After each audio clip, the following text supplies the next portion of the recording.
Okay, you can do this. I know. Carvana makes it so convenient to sell your car. It's just hard to let go. My car and I have been through so much together. But look, you already have a great offer from Carvana. That was fast. Well, I know my license plate and VIN by heart, and those questions were easy. You're almost there. Now to just accept the offer and schedule a pickup or drop-off. How'd you do it? How are you so strong in letting go of your car? Well, I already made up my mind, and Carvana's so easy. Yeah, true. And sold. Go to Carvana.com to sell your car the convenient way.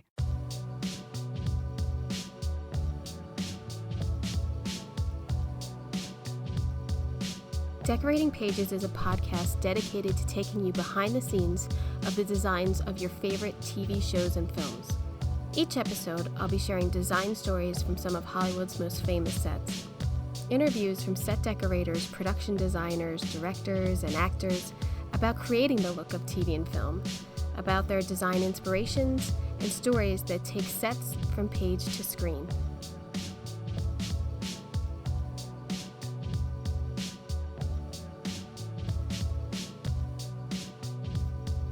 Hello, and welcome to Decorating Pages. I am your host, Kim Wanup.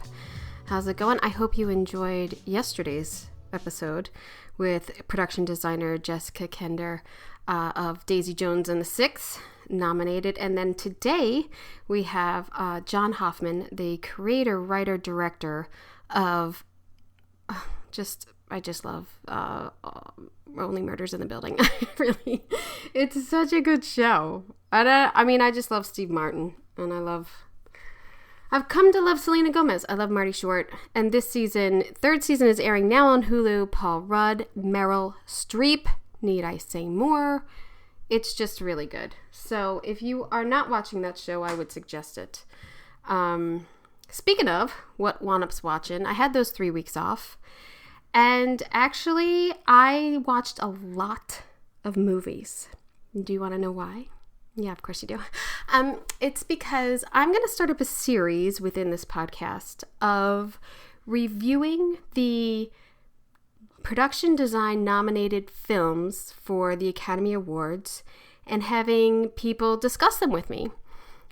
Take, for instance, 1975 or 1963 or whatever, and whatever the 5 nominated films were, or more or less, because back in the day they had black and white and color. So we will watch the movies, discuss and interpret why they were nominated for design. Should they have been? What else came out that year? Did you like it? Did you not? Did you get it? Do they deserve it? So it's going to be fun. And it has been, just fulfilling to me to watch old movies and get inspired and just watch movies under a production design eye that I might not have done the first time around because they're all older movies. And some aren't. Some people are picking, not so long ago years. So it's going to be great. I'm building up a stock of them, and then that way I can release them periodically and, make a series out of them. So it's going to be good. I'm teasing it to you. I am watching Just Like That, and Just Like That, it goes, that show is so all over the place, and some weeks I can't believe it, and others it's just ridiculous. And then it gets really good. Production designer Miguel Lopez Costello, and then they have 3 decorators, I believe, listed for this season: Molly Robinson, Karen Weissel-Holmes, and Jamie Bresky. The design of it is great. The costumes are great. I just love what they wear, and I hate what they wear, and I don't understand if these people are really wearing it. But there is some sort of TikTok guy, or it's even on Instagram, what's the Upper East Side women wearing today? And it is kind of outrageous clothing sometimes on these, but older women. It's crazy. It's a good little, look into their world that I don't get. Today's episode is another Emmy nominee. As I said, John Hoffman for Only Murders in the Building. And voting starts tomorrow and then ends on the 28th. Now, it was announced that the Emmys will now take place on January 15th. They won't happen this year because of these strikes and not being able to get the broadcast together, written and so forth, in time for their usually September slot. So the 15th of January, and then the creatives will be on the 6th and the 7th of January. So it's a bummer. I'm glad they decided to keep voting on the same dates. I think that's fair. And I hope that it doesn't get delayed again. Let's put it that way. They're talking, the writers is a media blackout, so if, there's very little coming out of what goes on in those meetings, but I hope. I'm pretty sure they're probably get it together before mid-November because I booked a trip. And as soon as you book a trip in your life, you get a job. That's how it works in this business. So, yeah, I hope so. On this episode, I speak with creator, writer, director of Only Murders in the Building, John Hoffman. With the show having 12 Emmy nominations, John is nominated for 2 of them, including Outstanding Writing and Outstanding Comedy Series. This brilliant comedy, starring Steve Martin, Martin Short, and Selena Gomez, revolves around murders happening in this iconic Gothic revival-style building in New York City that the trio turns into a popular podcast. John and I talk about the process of writing a murder mystery with comedy inside of it and outside and all around it, keeping the murders rolling through the seasons. And we also talk about the writer's strike, because how can you not? It was a pure delight to speak with him. He was very gracious and so funny, and I'm giddy like a little girl talking to him, so I hope you enjoy.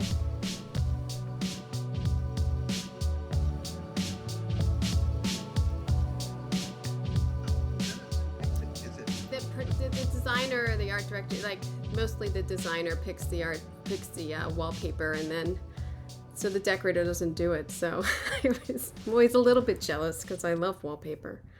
Yeah, it's such a feast these days too, to sort of like when you see collections, I'm like, I don't know how to pick. You guys have to, it's quite something how gorgeous the wallpapers are these days.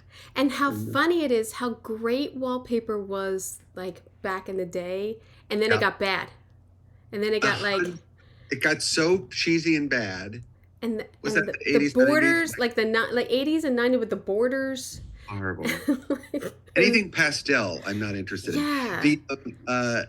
You know what sparked it for me? I don't know if you may know, but it was Stephen Daldry's Billy Elliot. Billy Elliot, yeah. Those wallpapers right from the get-go on the credits. Yeah. It was very much like, what's happening here? I love this graphic impression of this kid bouncing up and down. Yeah. But it was against that wallpaper, and then he just put it everywhere, and he used paint in that one when he didn't have the wallpapers. Such a beautiful way. Anyway. Vintage wallpaper is a whole nother subject, and printing wallpaper, and you could do anything now. It's fantastic. Yeah, the vintage wallpaper game is that's really, that's the money. Then you really put it on. Yeah. In the right way. Oh yeah, double M95s to get that on, because it's so toxic. Really blue. Yeah, and it's falling apart, and the wallpaper is trying to you can't even do it hard. Anyway, it's a whole with your thumb. Yeah, you're right, with your thumb, very gently get this on there. But yeah, well, I'm obviously you would have to be into the design, especially in murders, because it's a building and everybody's personality is in their apartment, and I'm sure in writing that and creating that you have to have your thumb in there, and you have to be a part of the design of their look and everything. It's so true. This was a dream of mine to have a show in New York for 10 or 15 years before. As all I would say to anybody, well, what would you really, really love more than anything to do? I'm I want to shoot a show in New York. And then I've always been I'm a little obsessed on Rosemary's Baby. Oh. And they did it the Dakota, right? And yes. Sort of the evocative parts of a pre-war building and being able to explore that. This idea landed in my lap via Dan Fogelman having a conversation with Steve Martin about an idea Steve had. And I was like, are you kidding me? Are you talking about a New York set show starring Steve Martin and Martin Short? At that time, it was just the two of them, set in a pre-war apartment building. I mean, is that really what we're talking about? And it was almost like tailor-made in that way for the dream. Right. So I kind of ran with it when we got together with everyone design-wise. It was just like really the dream. And you know, it's all about New York too. So it's about the particulars of the eccentric characters and the specificity of personality that, you know, can ooze out of every corner of an apartment. And boy, the whole team, everybody involved just gets that in the biggest way. So it's been like a real thrill. Well, that and the wardrobe of creating the character. I mean, I know how much intricate that is when you're showing wardrobe and trying to, you know, build character with wardrobe or build character just with the sets, and not only writing for them, but when you see them in their apartment, you see them in their costume, and how you get to like, oh, now you know what, let's make her a little bit more this or that, like just the creativeness you have for that. That's the thing. It's sort of, you know, I as a writer, and I have to say this off the bat, that I'm like, it's so important that like we, you know, I'm speaking as a producer and a director, but it's so critical that, you know, to know that this is me in full solidarity, celebrating writers and actors at this moment, fighting the good fight for the right reasons. Yes. But I really like, as just a producer on this, when you walk in with these ideas about what a set should look like, and you're with your first meeting of the production teams, you know, I have this idea in my head. So I feel hanging on to that. And it's the beauty of meeting people who are way better than you at what they do. And then the grip starts to loosen up and you're like, wow, okay, then take what I said and make it 1,000 times better, please. And that's what's happened with Dana Covarrubias and Patrick, and in the initial season, Kurt Beach. It just, it's so crazy to me to watch all of this flourish and then feel like, my God, did we pick the right people? Yeah. Well, in talking with them, they describe this dream show. I was like, do you need... We're all so damn happy. I know. That's what they said. I know. We're getting scripts. We had time. We got to do this. The actors were great, and we had this, and we only turned that over, and we had the schedule, and blah blah blah. And I'm like, what? Can I just be a PA there? Like, can I just? That sounds like it is. That's a dream. Like, but that's a well-oiled machine, and it's key to kind of what you said of like, not micromanaging people who have talents, who you know, not know, and I'm going to say no better, but they're doing their jobs and you're letting them do it. That's really key too. And then it makes people happy. Nobody wants to be micromanaged. Right, I know. Nobody. It is so beautiful. And I always worry about it too. I keep moving my thing because the glare. I'm so sorry. Oh, I'm good. It's a long couch though, if you enjoy it. It is. Oh, it's beautiful. I know. I'm not even looking at you. I'm looking at your artwork and your sofa. Thank you. That's it. It's sort of now we're in a place, you know, this third season, I was just like, you know, you could have that conversation so in such an abbreviated fashion now that, you know, they've got it. And the minute you walk into Dana's costume shop, you're like, oh. And when you're in a fitting with Meryl Streep for season 3, and right before Meryl got there, I just said to Dana, I said, all right, can I just take a peek at what you got?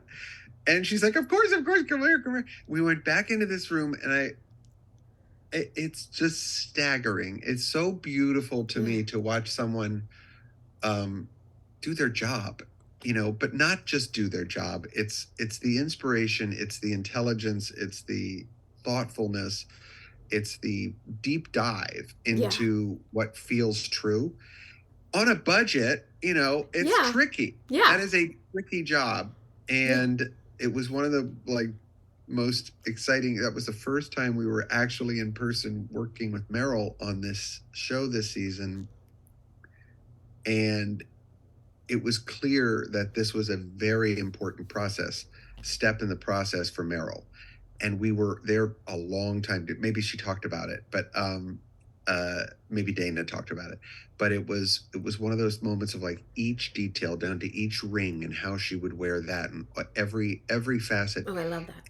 It was only about an hour in, and Meryl, who is not shy to say doesn't feel right, after going through Dana's thing, was basically like, well, clearly you're a genius. And I was like, oh my God. Then Dana was like, what's happening? What happened? Who said that? Could you say it again? Could you just say it again in this microphone?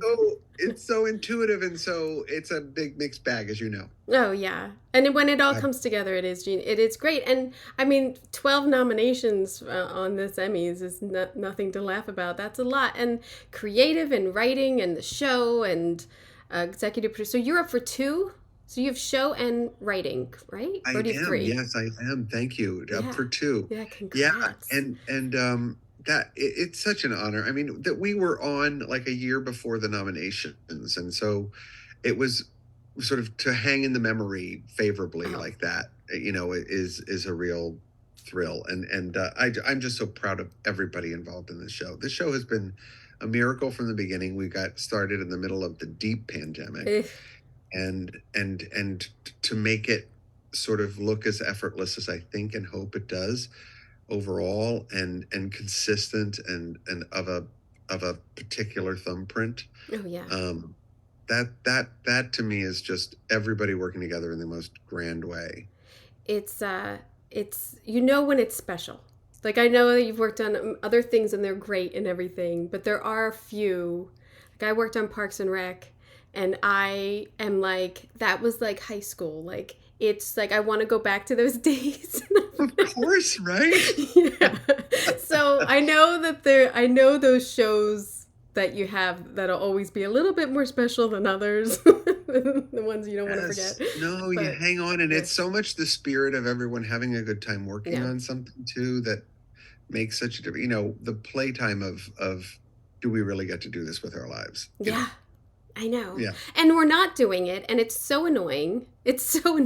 But we all just want to be fairly treated. It's such a ridiculous fight. It's so ridiculous. It's a simple and ridiculous fight, isn't it? I mean, it just couldn't be more obvious. I was saying this the other day. It's just like, yes, okay, so we need a big reset. I get it. Both sides need a big reset here. Let's take it. But why do we? There are elements on the other side that I'm sure I don't understand, but well, here's what I do understand. They've been under a new media contract for a long time, and they got away with it for a long time. Good for you.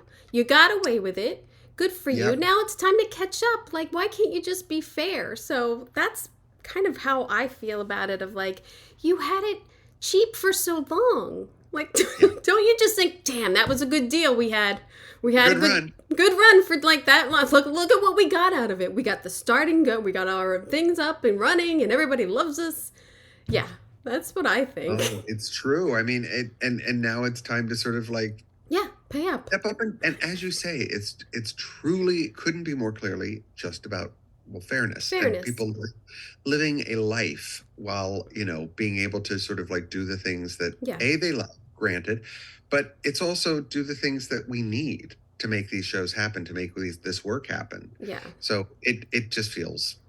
I'm very much hopeful that we can wrap this little moment up sooner rather than later. I hope so. My new over/under is 175 days, so I don't know. Is that right? That's what I'm putting out there. I love anyone on the line now. You're out on the line, you hear these predictions and people, and I'm like, what's happening? What's happening? You hear like, what did you hear? What did you hear? Yeah, there's always that. Everyone I talk to is like, so what have you heard? And I'm like, I don't know, I hear from everybody else the same thing. What are we doing? What do we got? Just get back to the tables. Oh, wait, they won't even go back? Okay, well, now we're... Right, I know. And all I hear now is Labor Day. And I'm like, well, that sounds like a movie. it was. It was a bad movie. It was a bad movie. But, That movie set up so perfectly that the executive Yeah. but the other one I heard, the one I heard on the line recently was like, well, I heard that Netflix told the Duffer Brothers August 18th. I was like, what? Wow. Like, well, maybe the Duffer Brothers need to know. But I'm like, wait, I don't understand. It's now we're not happening, obviously. Yeah. 8 days from now, the strike will not be over, Yeah. unfortunately, I think. I heard a month ago I was with a guy who's a grip, and he was like, yeah, I don't know, I heard December, and I go, what? Are you out of your mind? And then the actors went out, and then I was like, oh my God, that guy had a crystal ball. This could really be like, I won't go back till next year. And if it's fair and it evolves and it trickles down to me somehow, I'm in. Yeah. I'm in. We're all in. Yeah. We're all in for all the right reasons. It couldn't be clear. That's what's so beautiful about this solidarity moment. Yeah, we're all with you. And hanging on. But you can't. Constantly there is this feeling of all of the people you work with, Yeah. all of the members of IATSE, The PAs. all of the people who need to work right now and need to like not have it go till December. Yeah. That's that pressure for all of those people is all I'm thinking about, and just like, come on. Yeah. It's Get back at the table, sort this out. You know it has to. Yeah, I know. it's the harder thing, which I'm sure on a personal level, it's out of my hands. It's not in my hands to like, I'm not like, oh, I can't get a job. No one will hire me. What's my problem? I can't get a job. Like, it's not that. Or No. I'll take it. I'll take that shitty show. I'll take that. I'll take that commercial. I'll take it. Exactly. I gotta work. It's Yeah. it's out of my hands, and that's also like such the frustration of, okay, well let's just get it going. Let's just. I know. I mean, but that's it. It's so indicative that like we will, everyone will work through that Yeah. process of we're going hands up right now because they know what it's been for too long now. And it's like, well, we have to do something. We have to do this. So are you able to like, all right, I'm going to get some idea. Like, I don't know. I am assuming you're picked up for season 4 because it's a phenomenal show. I'm just saying. We have no official anything yet. Well, but do you Yeah. think to yourself, like, all right, well, I have time. I might as well do some inner work. Not, I don't know how that works for people who are on shows. It's impossible not to because it's also this season, every season, this show is this sort of, hopefully it looks more effortless across the board, but it is quite a task, this show. Oh, yeah. And so I definitely, every step along the way. And so, a little recharge moment is not unwelcome. Oh, definitely. So that part of it, yes. But it's also when your mind is so much on the moment that we're having in this business that it's the challenge is also personal, just in the way of like, okay, what does it look like when we get back, and what Right. how do we go about this? Because you don't want to come. Yeah, to me, I started a show. I'm not coming back and being like, okay, so I've shopped everything, and let's just start buying or whatever. Like, no, you didn't pay me for the time. I'm not doing it. But I kind of did it, but I'm not doing it. Like we still need prep time, because I think the problem is that we're creative people. And it's always a passion project in your mind somehow. It's always do it for the love of the film. Do it for the love of Yes. we're going to sacrifice this and that. And I don't know why. It's a business. It's Yes, not personal, it's business. You know? Absolutely right. Yeah. And I think, that's the good part in this one moment is like, we don't stop our work in our minds, in our heads. Right. We are doing it. And I hope to God, I hope writers are able to sort of be writing their dream projects right now and doing all the stuff on a personal level, what they want to do that will sell for, what it deserves and gets made and everything else in this moment. That's that's the beauty of being a creative, is that, and again, this particular upcoming season 3, is so much particularly focused on, the risks involved with being a creative and the beauty of Right. it and the connections that come from it. And so, there is that autonomy we have, that few people have to sort of, but we need everybody else ultimately. Yeah. But you can't turn off the brain. No, you can't. I mean, everything. I'm constantly looking like, great, that's on sale. Great, could have had Ah, that. yes. So let me go back for 1 second. In creating this, are you a fan of true crime podcasts? Are you like No. this I mean, a whole little bit. scenario? Yeah. I mean, in a scenario of it and the dream of it, like how did you know like we're gonna mix mystery and comedy together? Like that's hard. It's hard to do. And death. And it's a Yes, death. that is 100% true. The idea first came to me, as I said, through Dan Fogelman and Jess Rosenthal having a meeting with Steve Martin, who had this idea. So I knew, okay, I do love a good mystery yarn, I don't know, true crime is so much my thing. I was doing Serial podcast. I was doing Right. S Town, Right. the more very broad stroke Yeah. ones. That's what I do. You do, yeah, right. Bigger And they're ones. fast. I mean, Yeah, I don't know. I've watched enough Once I had kids, I don't watch Dateline anymore. I don't know. No. I can't do it. So I don't really. I probably would be more into it in a different time of my life, but I'm not. But the big ones I do because everybody's talking about it, and I want to be at the cooler.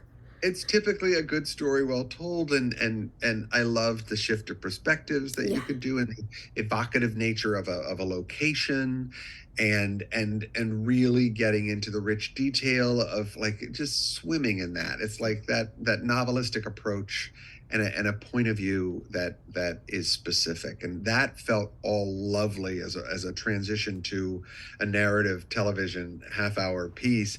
And then when I was understanding, okay, this is Steve Martin and Martin Short and this wild card of Selena Gomez, which was the true concoction that none of us who would ever work in the way that it has, and it just jumps out at you in a way that like how did that beautiful bit of alchemy happen? And it works so perfectly. It works so great. It's like they've been friends for 30 years. Like it's a great chemistry that the writing has created. It's not just them. It's and a largely very much inspired by them, though. Each of them, the three of them, recognizing Selena right from a very, very young age, you can see this very specific comedic approach that she has, and she's very skilled and savvy with it, and that matching up with this legendary 30-year sort of understanding of the brilliance of a friendship and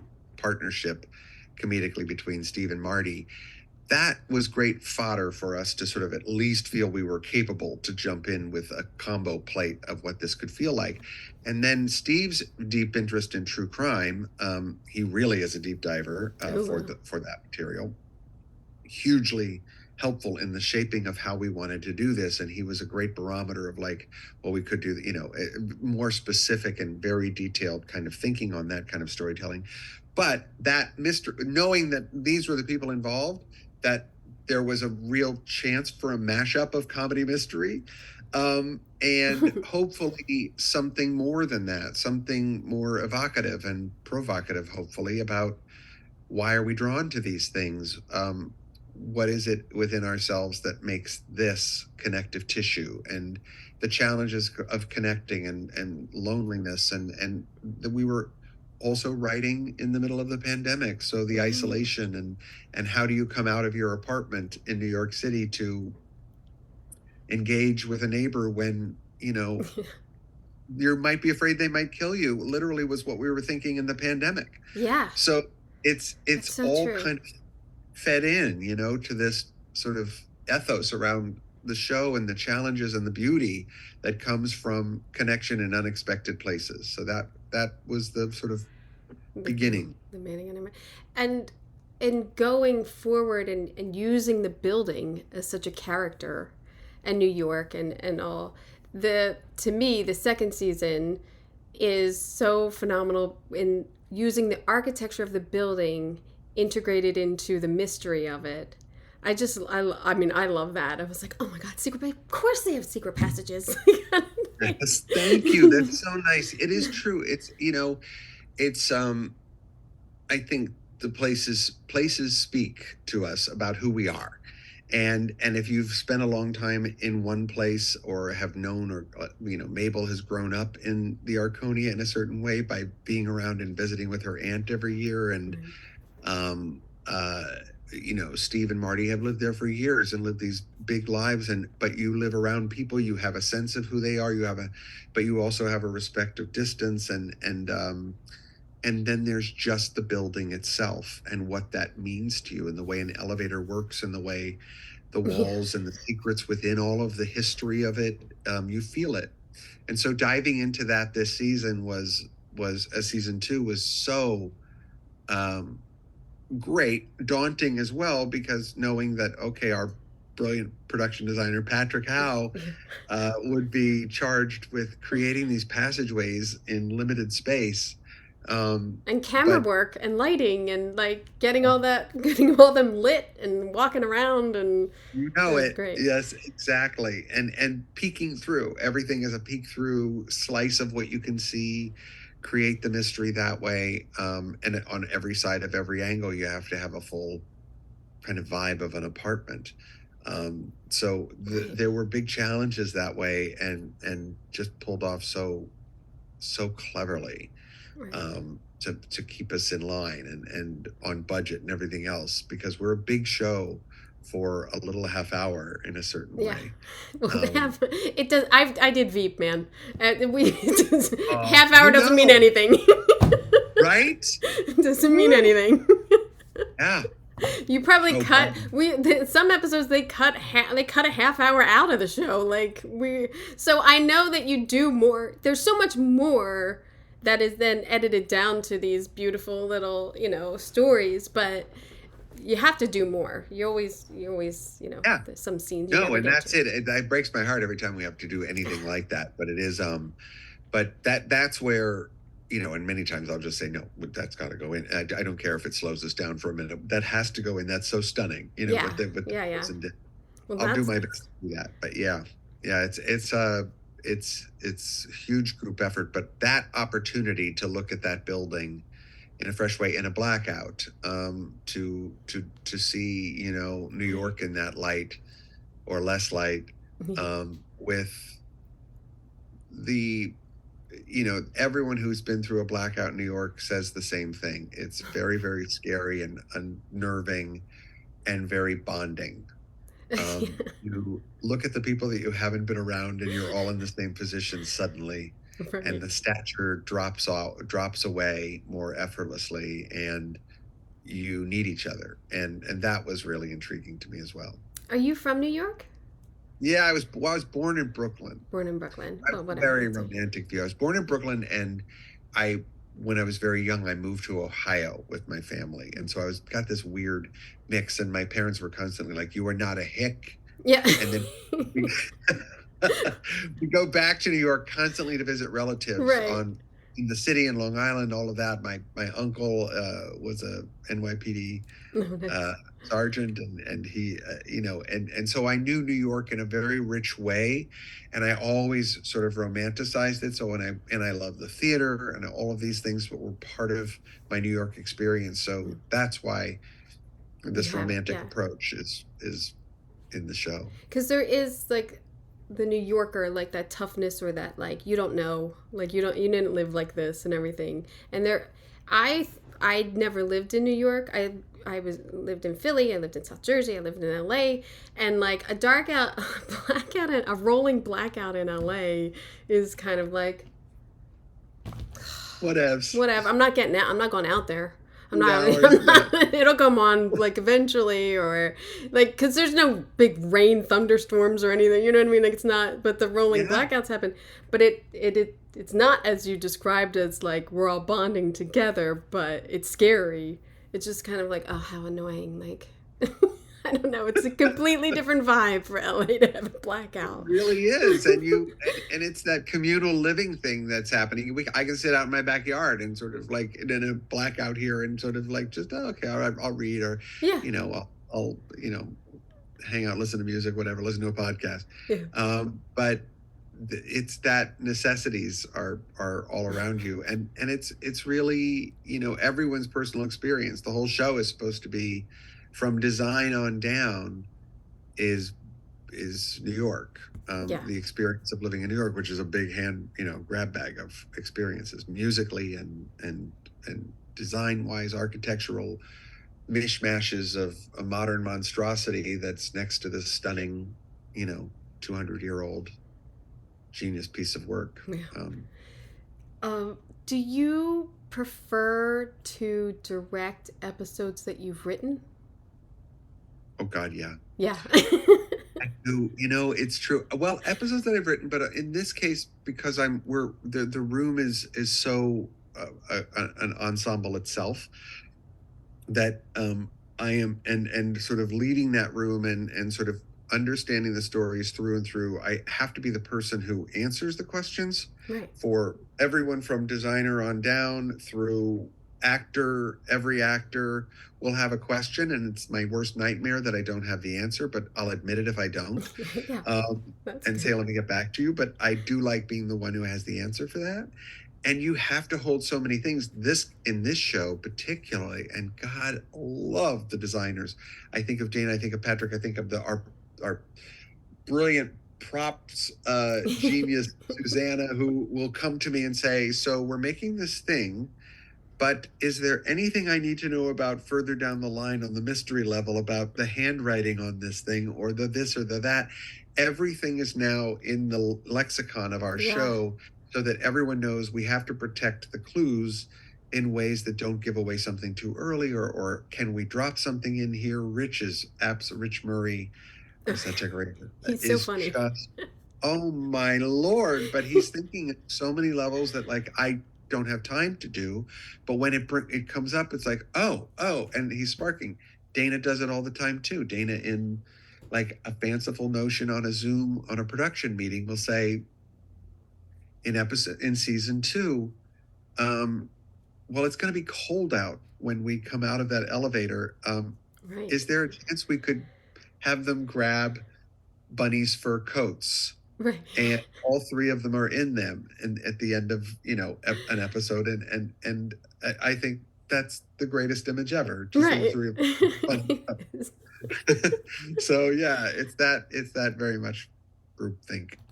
Yeah, I feel like when the director has written the episode, it's not that it's less personal in any, but it's so in tune that it is easier, even if you don't have the answer, to say, oh, I didn't think about that, but then have the ability to quickly be like, let me think about that for a second, because what about this and what about that, like you were saying with clues that you guys have to deal with.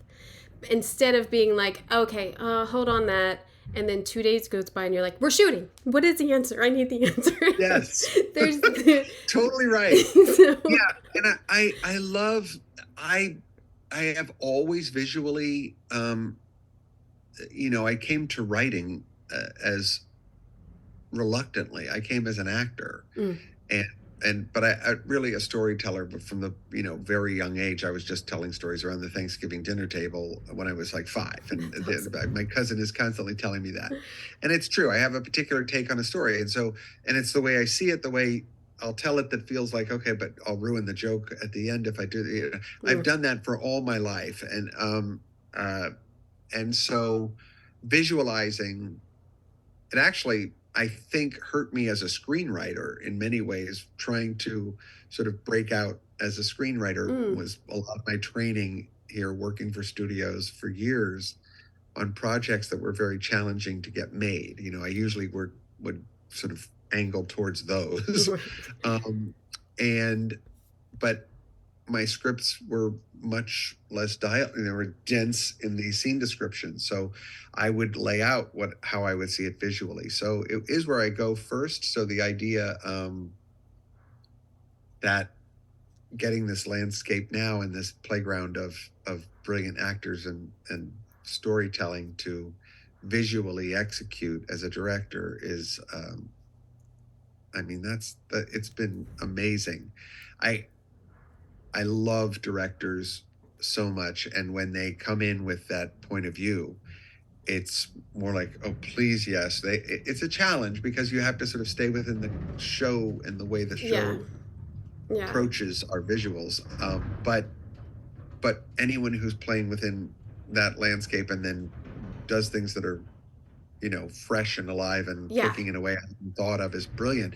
And yet I also feel a little bit sometimes like I have to be some sort of watchdog over you do. Larger. Yeah, you do, because what I have realized is, okay, they want to come in, they want to do this cool move with the camera, cool, but we're not changing the room around. Like we can't just change this established room around. So there is a protection, I feel, of some of the the crew and departments of like, cool, but you're a guest. We love you. We're glad you're here, but you're a guest in our home, and we want to accommodate you, but you can't change the room around. That's always my thing of like, what do they want to do? Does everybody know that we're going to do this? Does anybody care that we're doing this? Okay. All right, well, I don't know. I mean, if I was a viewer, I don't know why the chair moved, so cool. Like, no, it's very delicate, isn't it? You sort of let us go have your dream. I'm like, oh, no, we can't do that. Yeah. That's a challenge for balance. bring in the jib arm and rah, rah, rah, and then the producers are like, no, we're handheld, bro. Get on the same page. So, but you never want to crush the feel and what they're trying to create, because I also feel they bring in this freshness, especially when you're tired or something. There's that new energy, or like, it does help. There were so many times I can point to that. We've had such a wealth of amazing directors on this show, but there are people like in season 2, in season 1, Shireen Davis came in and was handed a silent episode basically to do, and it was so beautifully executed. And when I would look at the monitor and watch the way she had been composing the shot, and I was like, I don't, let her go. Yeah. And that is something I want her to have and go. It's beautiful, and nothing is more thrilling to watch someone like that work. And then, in this one, Jude Wang came and did an episode, The Last Day of Bunny Folger, and in season 2, and she was also tasked with introducing in episode 4 those passageways, which posed all of those challenges. But to watch her jump in that way with the grabbing that challenge in a way that, some of it I felt like I should be doing this job more, and she just took it and ran with it in the most beautiful way and solved so many problems when I couldn't focus. And it's just, you feel so grateful to people sort of like for the driving, sense of, I think we have a way. And then she was great. She would come and explain, like, here's what we talked with Patrick about today, and does this seem right? Does this seem like it makes sense to you? And that's all I need for anyone. It's like, it's better than anything I thought of. Great. That's a huge, tremendous gift. Yeah, people it is. I wouldn't. I don't know. I don't think I could direct. I could never. Many jobs I would never want to do. I think that being an AD, would never want to be an AD. Would never want to be a location manager. Never. Oh gosh, yeah, that one. I'm always amazed. That. And can you imagine on this show what our locations team, this show in that first season, particularly of getting the ability to find a building like the Belnord in New York, the Arconia, that we knew the whole show was reliant upon, but we were in the middle of a pandemic trying to get a building to approve us shooting in and around it. I was like, Yeah, it's a lot of payoffs. I think it's a lot of box of candies, probably a lot of Zaber gift cards going on. You know, I think that's exactly. what's going on. Oh, what? And just 5C isn't happy? Give him a gift card. yes, and it's really, I mean, Colin, our guy on that first season was amazing, but you got that sense like, oh, the conversations I would love to be a fly on the wall that have happened But between. that's why I would never want to do it. It's just there's so much complaining. So much complaining going on. When you're starting out a season, I actually think what you said before, it's hard because we're nominated for season 2 and season 3 is airing. I think that's the key. I think you need to be airing during voting. Oh, weeks. well, that would be so nice. I mean, yeah, it's yeah, well, maybe. Yeah, I you're hope fresh. so. You're actually fresh. People are dumb. They probably think they're voting for season 3. So. Oh, it could easily get that way. And I'm by sure. the time we have the Emmys, you'll be, Yeah, you'll it's be true. deep into season 4. No one really knows when anyone. It's just what version of what episode of what show. Yeah. When you're starting out your season, do you and the like when you get together, or if you have your arc, are you like, okay, it's Mr. X. Now let's work backwards. Like, do you work that way, or is it so you always know who it is? Yeah, we kind of well, yeah. I mean, we have good, strong ideas of, or if not, we know. We may make choices typically about the ways in which it happened, or you don't want to ever cut off like, oh, well, that's a brilliant idea. How did we not think of that? How do we now infuse that, or how do we incorporate that? So, but we do work backwards and then twist our way so that we're hiding the ball. Now, I like, we're in as the show progresses, you also want to shake up as much as you can. The show is always built on the unexpected, I think. So Definitely. I think that part of it is also something that we have to approach the narrative each season and say, are we feeling familiar to ourselves in storytelling? And how do we shake that up? And how do we throw something here that oh, this would be new, or this is a new approach on it. The mystery story is our spine, Right. and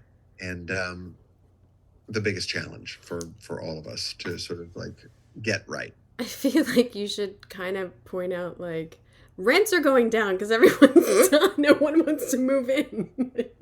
Right? I know that it's a very big challenge with this premise. But this last episode, because I only saw only 2 have aired, I believe, of season 3, and it was literally the great line of can't do the podcast, he didn't die in the building. I was like, oh my gosh, how are they going to do this? And then it happens. So even that turn of events is fantastic.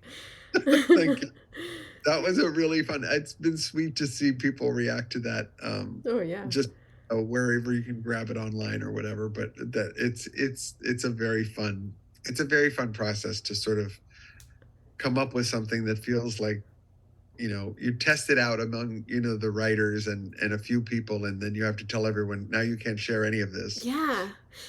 To save and preserve a good twist is fun. So, okay, Mr. X did it. Do you tell the actor, or do you just give people scripts and let them, because you don't want them to act it out a little or something. I don't know if I don't trust people with secrets. Well, that's true. I mean, it's interesting. What I've noticed, because I'm still young in it. It's only 3 seasons we've done now, but so 3 killers, 3 victims, and you have to have those talks. I have had the talks, early with the people who will ultimately be responsible for the crime, and that it's very valuable. Yeah, I'm sure. In a way, and then to watch it get played out so that it's it creates a new line for that actor to follow, that they have to walk, which is a challenge. But I find those conversations are fantastic to have. Oh, I'm sure. I'm sure it's exciting too, because we're giving you this information that maybe all the other actors don't know, and so you have this to play with, but you also have a secret. Like, it's such a, I almost wouldn't want to know. I'd be like, 'cause I don't want to wink in one scene by accident, or like, I shouldn't have said that. I shouldn't have played it that and way. I remember it's in season 2. In season 2, Adina Verson, who is so fantastic, playing Poppy, I had to sort of set a Zoom early on and say, "Can we talk?" And she got on and she thought she was going to be fired or something. Like, it was terrible. And she didn't know why we were having a one-on-one Zoom until I had to sort of explain. And then she was like, "Oh my God." And so, yeah, it's very fun that way. And then you gain a sort of like, little wink even around the set, because our crews don't know, Right. Until those last scripts arrive. So they're all very, very deeply in it. I remember in season 1, Selena's stand-in, and the whole group of the stand-ins were there every day. Just a brilliant, lovely group of people.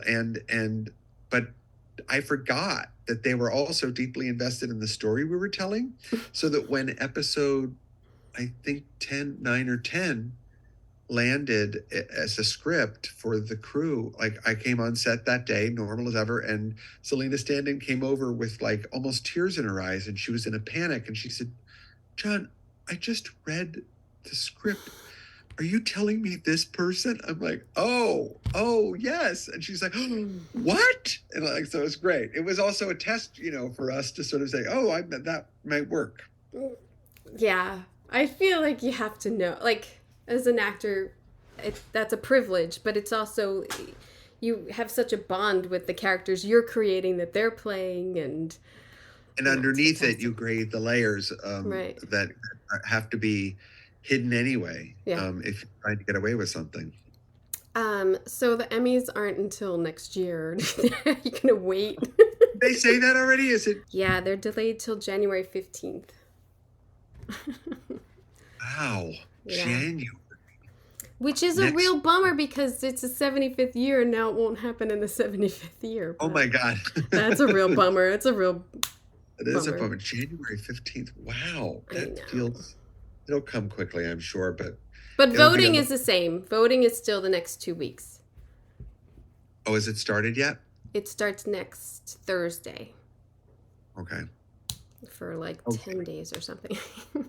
Yeah. Oh my God. That'll be exciting. That's good that they did that, I think, because you've got to hold something fresh in your mind and honor the right things. Yeah. You have to, keeping voting the same, I think, is essential, because you don't want to give people more time, or I don't know. I think that was essential. I'm lucky enough, I'm the governor for the art directors, set decorators group. So it's been interesting, and it's like sad, like we're all bummed that it has to be pushed, and it's things I don't have to deal with, but air dates and venues and all that jazz, like, oof. I know, right? Oof. Like, that's an episode I don't want to be a part of. I'm gonna go do that one. So, but I think you're gonna be happy then in mid-January, because the show is just phenomenal, and I hope everyone dies in that building and we go on for many, many seasons, because I just love it. I know it's a premise that has its pitfalls, but it's been so sweet to sort of watch it evolve, and how you can freshen it up and bring new it's podcast like in that way. Like, keep shifting the perspective and you'll get a completely different feeling about this. Yeah, I love it. Steve Martin is like a god to me, so I'll watch anything he's in, and Martin Short, but yeah. And I can't say it. I mean, if you I don't know if you've met them before, but they truly are the loveliest. Like everyone on this show, we have a kind of, it's not a right word to use, but a no asshole. Yeah. Asshole Yeah. policy there. Yeah. And you feel that everyone comes on, and we have this wealth of obviously incredible people coming on to play, with this group, because they're such magnets, but it's also they step up in preparation, and also because they know who's there. I love Paul Rudd too. He was on Parks and played one of my favorite characters, like the dumb guy, and like the dumbest of dumb guys, and I just thought he was brilliant at doing it. And I just think he's so versatile. He's so good. He is. Yeah. And that was he's really like just and one of the loveliest people I've ever met, and everyone says that, but to watch him be kind of like a really complicated, dysfunctional actor who's not prepared for life in general. It's kind of sad. Really yes, we're all tinged with a little bit of sadness in this show. It's so good though. But I'm not going to keep you. I'm such a fan of your work, and Grace and Frankie, like I could go on, but thank you so much for the time to talk about this, because I'm just a huge fan of the show. And if you need a PA or something, because it just sounds like... Oh, I know, come over. I told Rich, like, do you need a buyer? Do you need a... Like, I'll take anything, man. But he also said... They were also so nice. They were like, well, if you're in New York, come see our set. So... I might, if I'm ever in New York, I will absolutely take him up to him, because I would love to look at other people's sets. So, yes. Tremendous tour, I promise you. Yeah, and I'm sure. Yeah, I'm sure it is. It's a great space for us. Yeah. Well, good luck in voting. Thank you so much. And thank you so much for your time.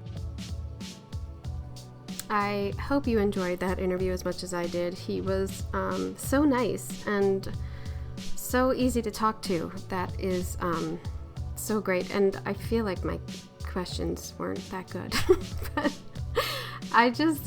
sometimes I just want to know so much that I don't know how to phrase it. Like, I want to know about their process, especially when I talk to writers or people not who are designers or decorators. I just want to know about the process so much. Like, how do you come up with this? How do you, even if this, idea came to you through other channels, then how do you run with it? How do you, how does the development of this happen? And how do you keep doing it so great? So I also think it's very telling that in talking with him and Rich Murray, the decorator, and Patrick Howell, the production designer for this show, they all just seem to just adore it. And that makes a difference when you love where you work and you love a show that you're working on. It makes all the difference. So that makes me love the show and want to watch it and support it as much as I can. So thank you again to John for giving me this time. Again, just a delight to speak to. It was great. What are we doing? Oh, next week, the production designer of Wednesday, Mark Scruton, will be here. I'm sure I'm not pronouncing that right, but I'm talking to him today, so I will get the right pronunciation. And yeah, voting starts tomorrow, ends the 28th. Anyone who votes, awesome sauce, get it, voting. And then if you were not a voter, watch the best of the best. Look at the Emmy nominations and see what was nominated by their peers. And that's about it. I hope you got an earful. I'm Kim Wanup for Decorating Pages. Welcome to Pro Tips for the Pros, brought to you by Floor & Decor Bailey's Crossroads. In this series, we'll explore essential advice for professional contractors to deliver outstanding renovation results. Let's dive in. Clear communication is key to a successful renovation. Keep the customer informed at every stage of the project, addressing any concerns or questions promptly to maintain trust and satisfaction. Thank you for joining us for this pro tip on planning thorough renovations. Stay tuned for more expert advice brought to you by Floor & Decor Bailey's Crossroads. A lot of people tolerate ordinary. Ordinary bathrooms, kitchens, entryways. Well, not on your watch. If you're a pro, you've got a new partner in town, Floor & Decor. From tile to wood to stone, Floor & Decor has more styles and job lot quantities of Schluter, Mapei, Laticrete, and other brands pros trust. Come see a whole new way to wow with Floor & Decor. Coming soon to Bailey's Crossroads.